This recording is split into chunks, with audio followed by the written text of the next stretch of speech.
மிஸ்ஸல் ladies நண்பர்கள் அனைவருக்கும் வணக்கம். நான் ஸ்ரீவர்மா மருத்துவமனையின் பெண்கள் சிறப்பு மருத்துவர் ஜெயரூபா. கடந்த 10 வருடங்களா அதிகமான தம்பதியினர் குழந்தையின்மை சார்ந்த பிரச்சனையோட வர்றாங்க. இதுல சரிபாதி அளவு ஆண்களும் குழந்தையின்மைக்கு காரணமா இருக்கிறாங்க. ஆண்களோட விந்தணு குறைபாடு, விந்தணுக்களுடைய அசைவுல குறைபாடு, உருவ அமைப்புல குறைபாடு, ஹார்மோன்கள்ல குறைபாடு, இந்த மாதிரியான குறைபாடுகளால ஆரோக்கியமான முறையில இயற்கையா கருத்தரிக்க முடியாம நெறைய பேர் சிரமப்படுறாங்க. இன்னும் சொல்லப்போனா 40 வயதுக்கு மேல சர்க்கரை வியாதி, ரத்த அழுத்தம் இந்த மாதிரியான பிரச்சனைகளால ஆண் தன்மையில பாதிப்போட வரக்கூடிய நெறைய நபர்களும் இருக்காங்க. ஸோ ஏன் இந்த பாதிப்புகள் உண்டாகுது? இத சரி செய்யறதுக்கு என்னென்ன உணவுகள் எடுத்துக்கலாம்? என்னென்ன மூலிகைகள நம்ம பயன்படுத்தலாம்? நம்ம அன்றாட வாழ்க்கையில என்னென்ன தவறுகள் செய்றோம்? அதையும் சேர்த்து இன்னைக்கு நம்ம பார்க்க போறோம். ஸோ ஆண்களுடைய விந்தணுக்கள் எண்ணிக்கை, அசைவுத்தன்மை, உருவ அமைப்பு, ஹார்மோன்ஸ் அதாவது டெஸ்டோஸ்டிரான் ஹார்மோன் இத அதிகப்படுத்தணும் அப்படின்னா, உணவுப் பொருட்கள பொறுத்தவரைக்கும் முதல்ல நம்ம சாப்பிட வேண்டிய உணவு வேக வச்ச நாட்டுக்கோழி முட்டை. ஒரு நாளைக்கு 2 நாட்டுக்கோழி முட்டை எடுத்துக்கும்போது, அதில இருக்கக்கூடிய வைட்டமின் ஈ சத்து, அதிகமான அளவுக்கு புரோட்டீன் இருக்கிறது. இது ஆரோக்கியமான விந்தணுக்கள் உருவாகுறதுக்கு ரொம்பவே உதவியா இருக்கும். ஜிங்க் சத்து அதிகமா இருக்கிறதுனால, விந்தணுக்களுடைய எண்ணிக்கையும் அதிகரிக்கும். ஸோ ரெகுலராவே 2 வேக வச்ச நாட்டுக்கோழி முட்டை எடுத்துக்கலாம். 2வதா மாதுளம் பழம். ரெகுலரா நீங்க மாதுளம்பழம் எடுத்துக்கும்போது, அதில இருக்கக்கூடிய அதிகப்படியான ஆன்டி ஆக்சிடென்ட்ஸ் இன்னைக்கு 40 பிளஸ்ல இருக்கக்கூடிய நெறைய ஆண்களுக்கு என்ன பிரச்சனை அப்டின்னா, ரொம்ப சீக்கிரமே சர்க்கரை வியாதி வந்துருது. இல்ல ரத்த அழுத்தம் அதிகரிக்கிறது. மன அழுத்தத்தினால அவங்க விந்தணுக்களுடைய அந்த செல்கள் ஆக்சிடேஷன் ப்ராசஸ்னால, ஆக்ஸிஜனேற்ற அழுத்தத்தினால அழிஞ்சு போயிடுது. இத பாதுகாக்கிறது மாதுளை. டெய்லியும் ஒரு மாதுளை, அதாவது விதையுள்ள ஒரு மாதுளை நீங்க எடுத்துக்கிட்டீங்க அப்படின்னா, அதில இருக்கக்கூடிய ஆன்டி ஆக்சிடென்ட்ஸ் விந்தணுக்கள் அழிஞ்சு போகுறதுலருந்து பாதுகாக்கும். 3வதா பூசணி விதைகள். இந்த பூசணி விதைகள்ல ஜிங்க் சத்து அதிகமா இருக்கு. மெக்னீசியம் சத்து அதிகமா இருக்கு. இது 2மே மன அழுத்தத்தையும் குறைக்கக்கூடியது. விந்தணுக்களுடைய எண்ணிக்கையும் அதிகப்படுத்தும். அதே சமயத்தில நல்ல புரோட்டீனும் இருக்கிறதுனால, ஆரோக்கியமான முறையில விந்தணுக்கள உருவாக்குறதுக்கு ரொம்பவே யூஸ்ஃபுல்லா இருக்கும்.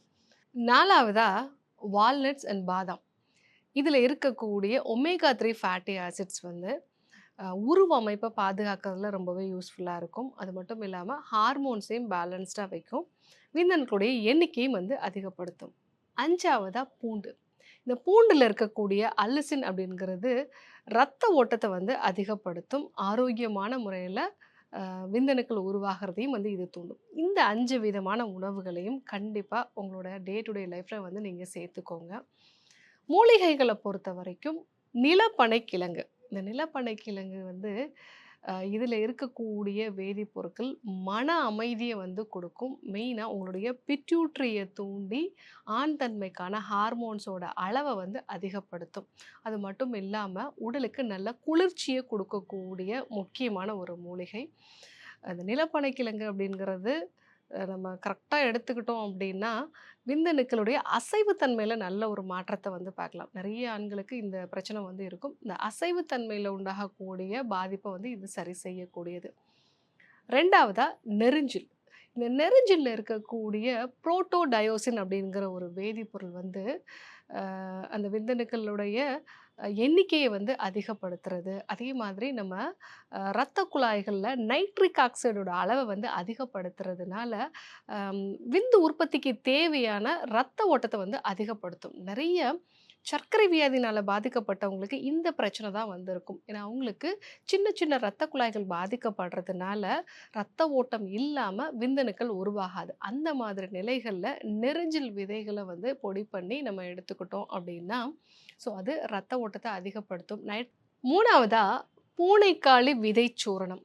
இந்த பூனைக்காளி விதைய நம்ம பொடி பண்ணி எடுத்துக்கிட்டோம்னா, அதில இருக்கக்கூடிய எல்-டோபா அப்படிங்கிறது நம்ம பிரெயின்ல ஹாப்பினஸ குடுக்கக்கூடிய டோபமைன்ங்கிற ஹார்மோனோட அளவ அதிகப்படுத்தும்.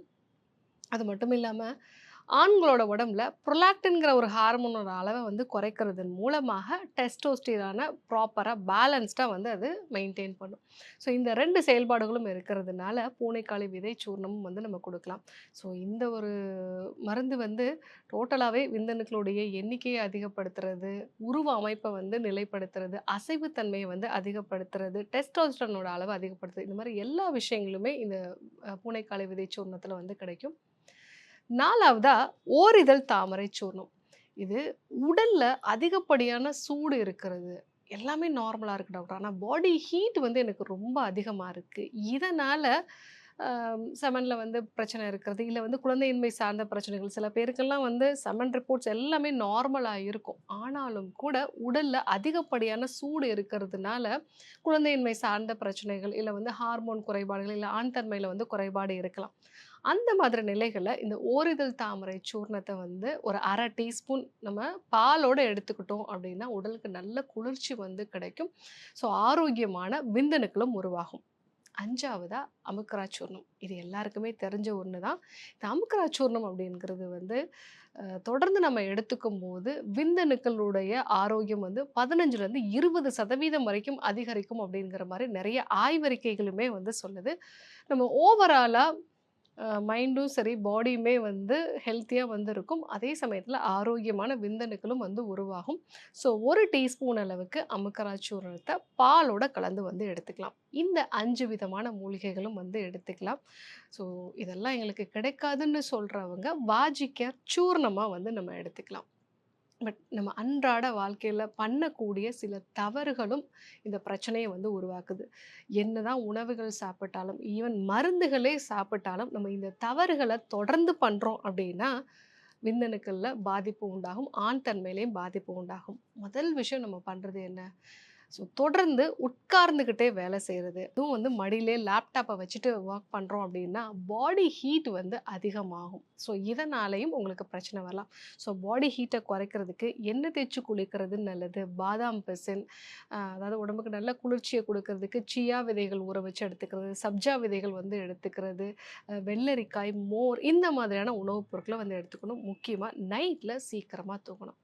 2வது ஸ்மோக் பண்றதும், ஆல்கஹால் எடுத்துக்கிறதும். ஆல்கஹால் எடுத்துக்கிறத விட ரொம்ப அதிகமான பிரச்சனைய குடுக்கிறது ஸ்மோக்கிங் தான். இது வந்து இந்த நிக்கோட்டின் பதிவுகள நம்மளுடைய இரத்த குழாய்களுக்குள்ள உண்டாக்குறதுனால, ரொம்ப சீக்கிரமாகவே ஆண் தன்மை குறைபாடு வந்து உண்டாக ஆரம்பிக்கும். 3வது கட்டுப்பாடு இல்லாத சர்க்கரை. இந்த சர்க்கரை நோய் வந்து ரொம்ப அதிகமாயிடுச்சு அப்படின்னாலே, இரத்த குழாய்கள் பாதிக்கப்படும், நரம்புகள் வந்து பாதிக்கப்படும்.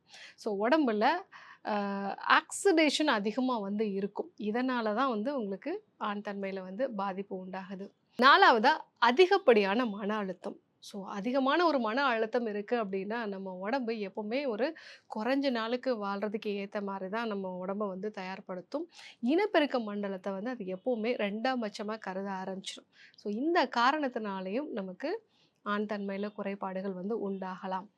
ஸோ ஒரு ஆணுக்கு ஒரு 40 இயர்ஸ்க்கு மேல போகும்போது இந்த பாதிப்புகள் வருது அப்படின்னாலே, அது மனதளவுல தன்னம்பிக்கையை குறைக்கக்கூடிய ஒரு விஷயமாவும் இருக்கு. அது மட்டும் இல்லாம 30 வயதுகள்லயே நிறைய குழந்தையின்மை சார்ந்த பிரச்சனைகளுக்கு ஆண்களும் காரணமா இருக்கிறத பார்க்குறோம். ஸோ ஆரோக்கியமான உணவு முறைகள வந்து ஃபாலோ பண்றது, மருத்துவரோட ஆலோசனையோட மருந்துகள வந்து எடுத்துக்கிறது, மூலிகைகள வந்து எடுத்துக்கிறது, எதெல்லாம் ஃபாலோ பண்ணக்கூடாதோ அதெல்லாம் அவாய்ட் பண்றது. இதெல்லாம் நம்ம கரெக்ட்டா பண்ணோம் அப்படின்னா, ஆரோக்கியமான ஒரு நபரா மாறலாம். ஸோ இன்னைக்கு விந்தணுக்களுடைய ஆரோக்கியத்த குறைக்கிறதுல என்னென்ன விஷயங்கள்லாம் நம்ம தப்பு பண்றோம்? என்ன உணவுகள வந்து நம்ம எடுத்துக்கணும்? அதே மாதிரி என்னென்ன மூலிகைகள நம்ம பயன்படுத்தலாம்? இது எல்லாமே தெரிஞ்சுக்கிட்டோம். கண்டிப்பா ஃபாலோ பண்ணி பாருங்க. யாருக்கெல்லாம் இந்த விஷயம் தேவைப்படுமோ, அவங்களுக்கும் இத சொல்லுங்க. இத பத்தி வேற ஏதாவது டவுட்ஸ் இருந்ததுன்னா கமெண்ட்ல சொல்லுங்க. அடுத்து வரக்கூடிய வீடியோக்குள்ள சந்திக்கலாம்.